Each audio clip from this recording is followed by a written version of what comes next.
Dans cette France dite périphérique, elles sont désormais partout. Immenses, tournoyantes, envahissantes et quelque peu inquiétantes. Au clocher de nos villages d'antan se substituent désormais ces monstres d'acier, symboles de la nouvelle religion écologique.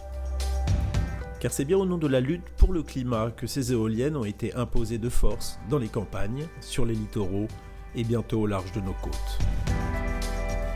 Mais aujourd'hui, la révolte gronde partout sur le territoire. Le mirage économico-écologique vanté par les promoteurs éoliens s'est vite évanoui, laissant la place à une vérité dérangeante. L'industrie éolienne est une arme de destruction massive de l'environnement et de la ruralité. Pour rencontrer ces Français en colère qui luttent contre les promoteurs éoliens, nous partons dans l'Aisne. La région des Hauts-de-France compte en effet le plus grand nombre d'éoliennes sur son territoire. La belle ville de Laon accueille aujourd'hui une manifestation bien singulière. Non à l'éolien, on n'en veut plus. On n'en veut plus. On n'en veut plus. On n'en veut plus. On n'en veut plus. On n'en veut plus. Éolien, piège à con. Éolien, piège à con. On manifeste alors aujourd'hui pour la première fois. C'est surtout pour la santé, parce que les éoliennes rendent les gens et animaux malades.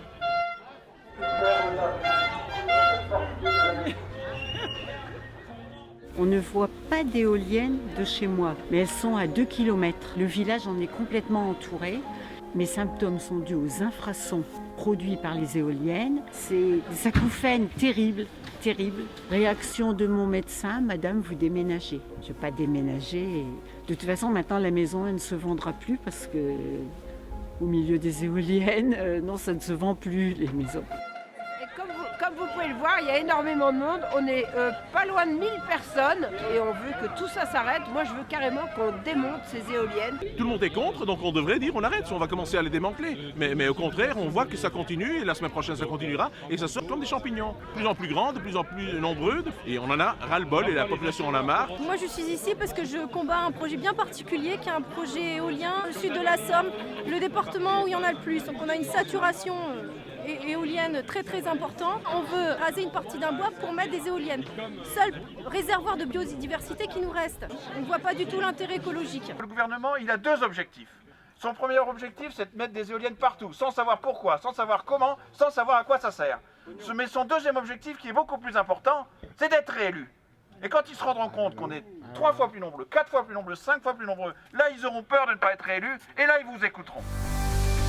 Sans surprise, aucun élu n'était présent à la réunion publique qui se tenait dans la ville de Liesse, où les habitants de la Thiérache en colère étaient invités à rencontrer Fabien Bouglet, auteur remarqué d'un ouvrage sans concession sur la face noire des éoliennes. Nous sommes dans une région qui commence à être sacrifiée quand on voit le nombre d'éoliennes qui dénaturent notre environnement, qui dénaturent notre santé et qui dénaturent les écosystèmes. Est-ce que la région Nord est la poubelle écologique pour la bonne conscience d'Europe Écologie Les Verts? On n'en veut pas. On ponctionne l'argent des Français sur leurs factures d'électricité, sur leurs factures d'essence, et on le redistribue aux promoteurs éoliens qui sont parfois étrangers.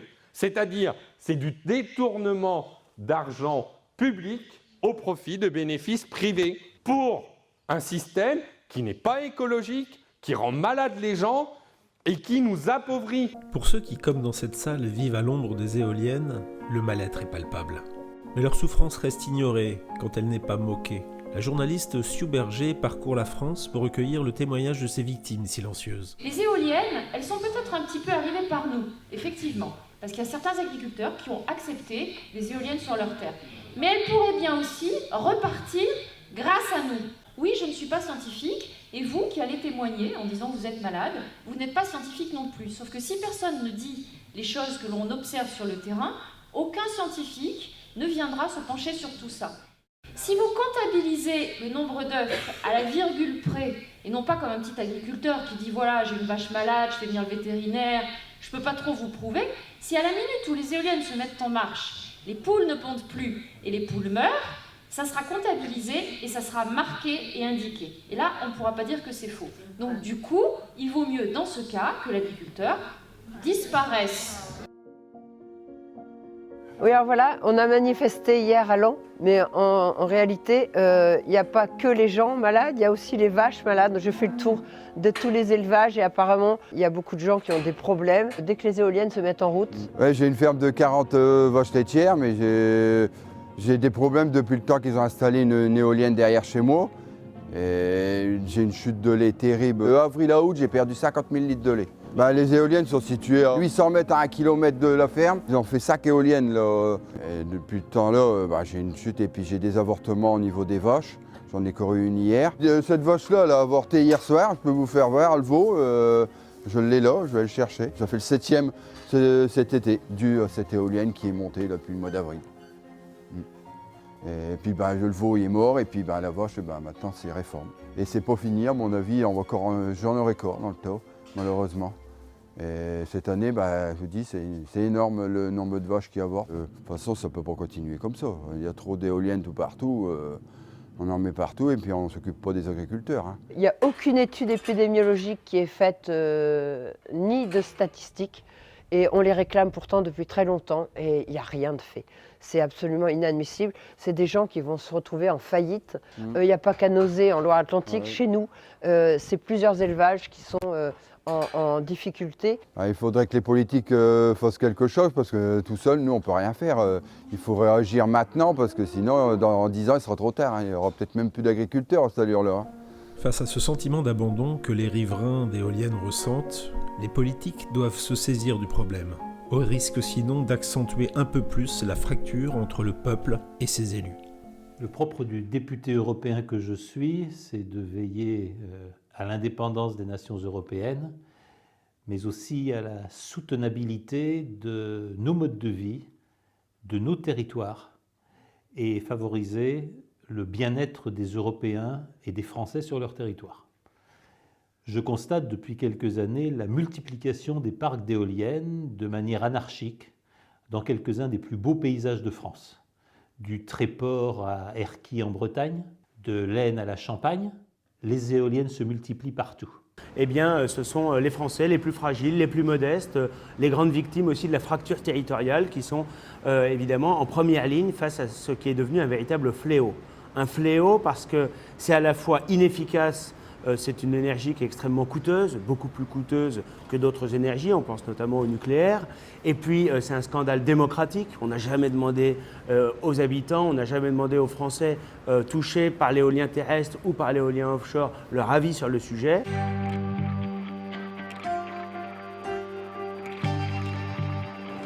C'est intéressant de se retrouver aujourd'hui à Bruxelles, à quelques pas de l'hémicycle, où au moment où on parle, Ursula von der Leyen, la présidente de la Commission, est en train de délivrer son message de nouvel ayatollah converti à une vision apocalyptique de l'environnement. Nous sommes ici devant vous avec notre proposition pour un pacte vert pour l'Europe, the European Green Deal.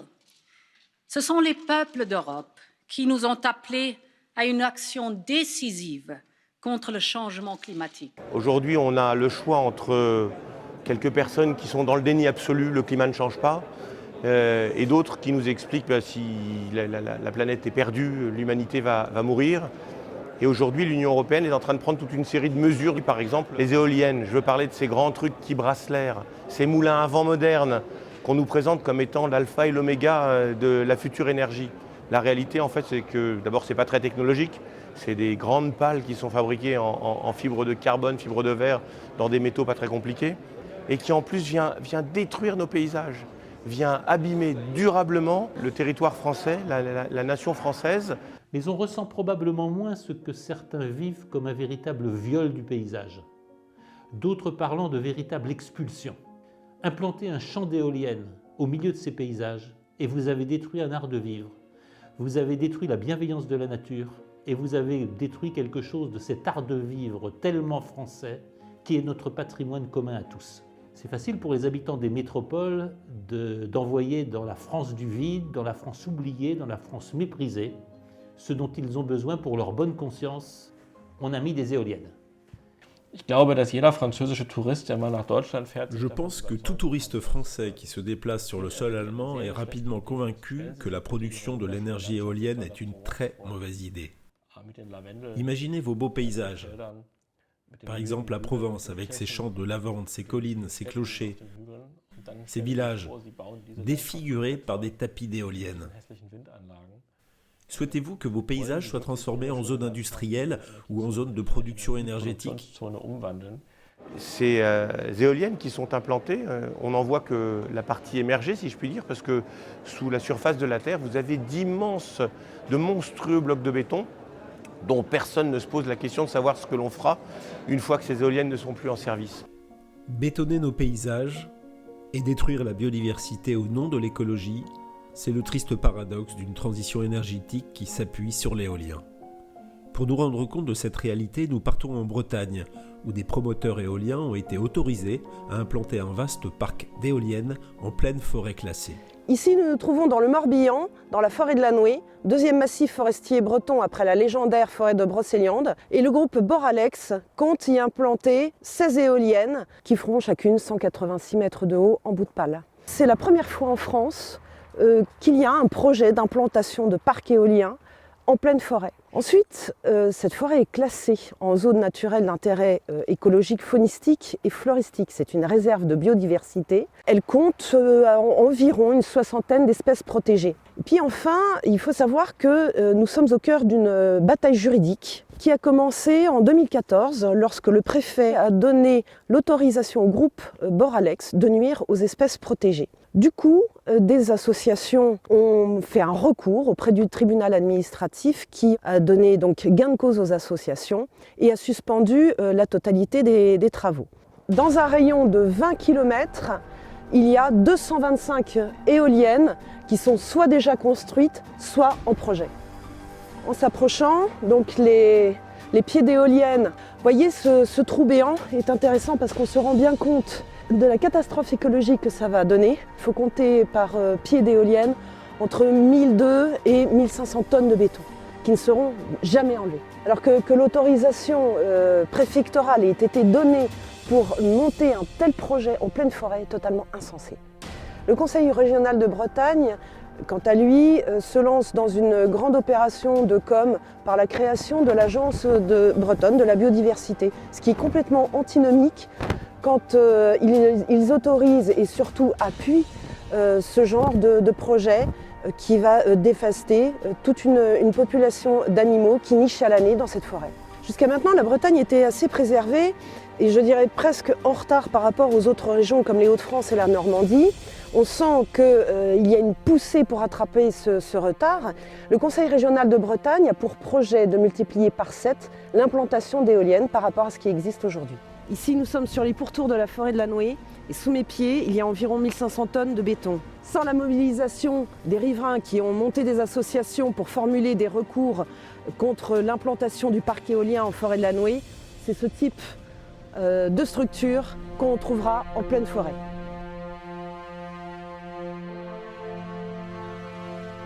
La composante la plus importante, c'est la souffrance des populations locales.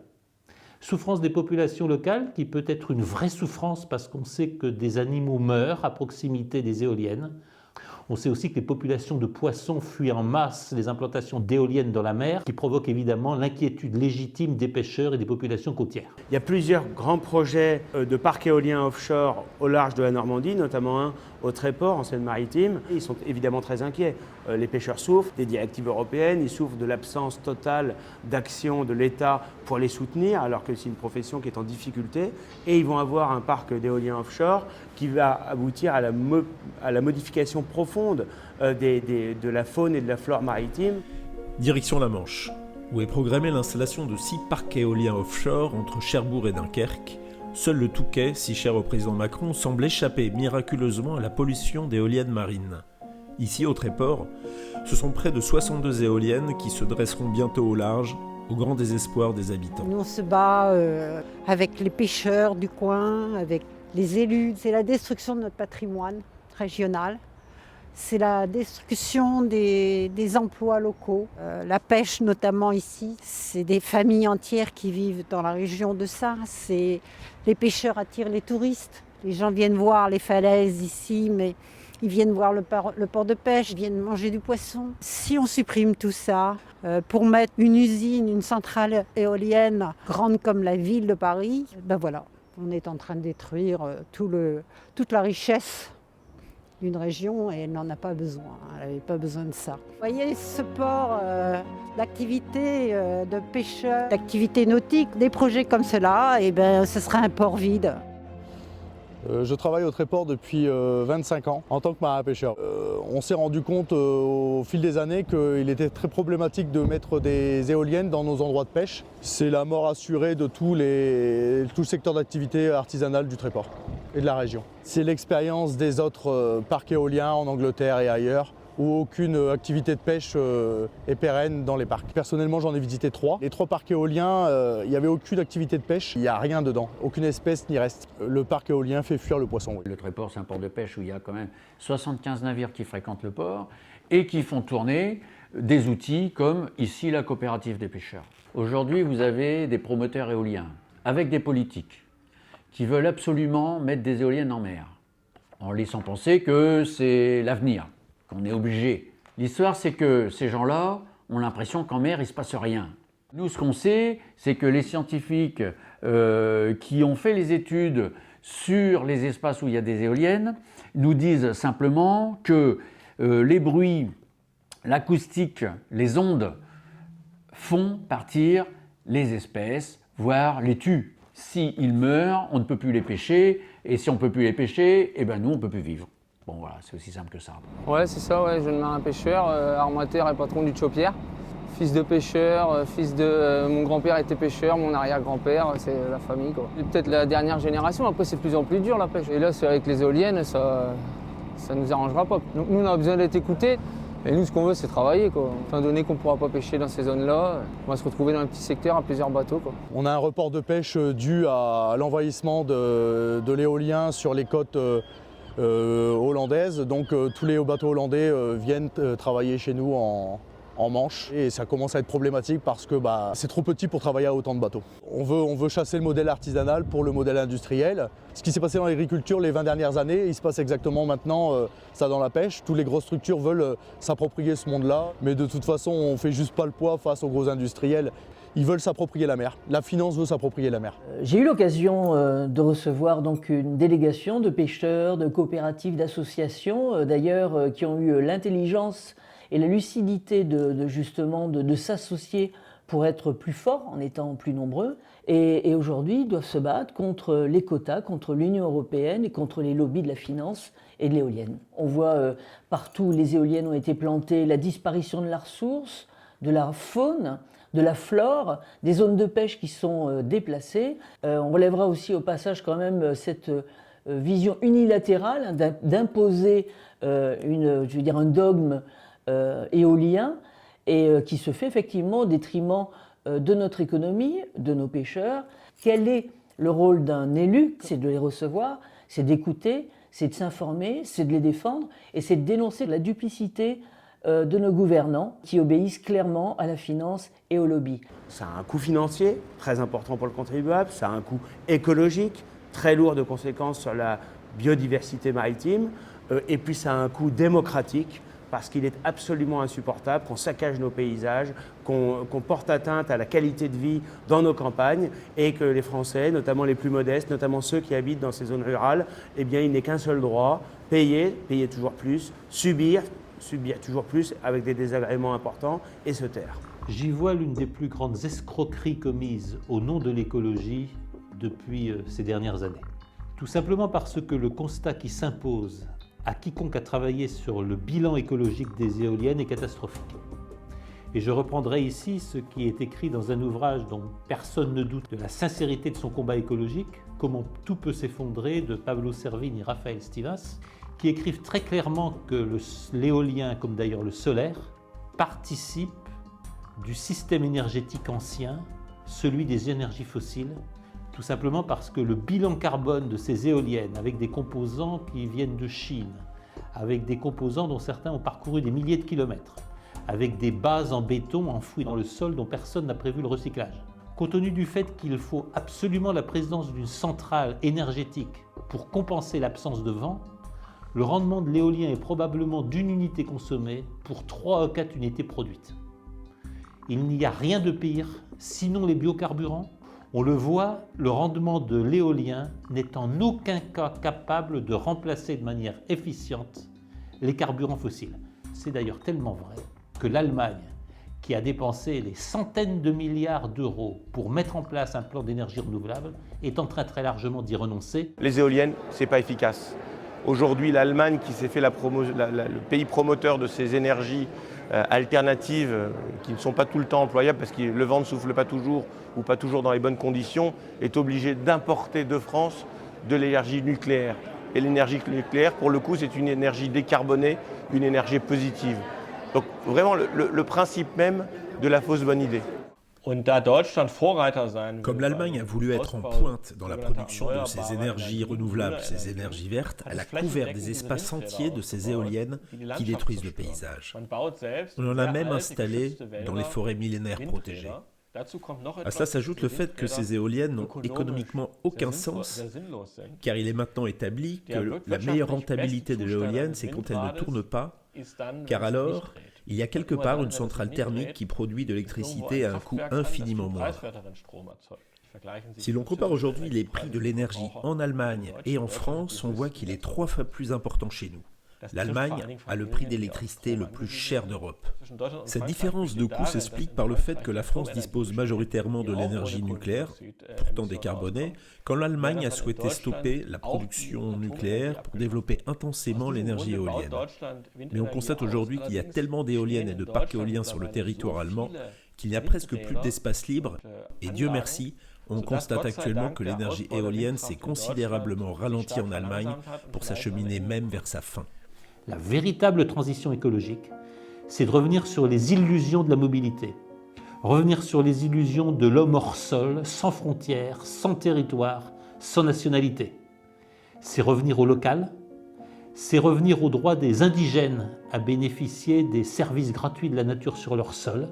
Bref, c'est retrouver l'homme de chez lui, l'homme du nous et l'homme de son territoire.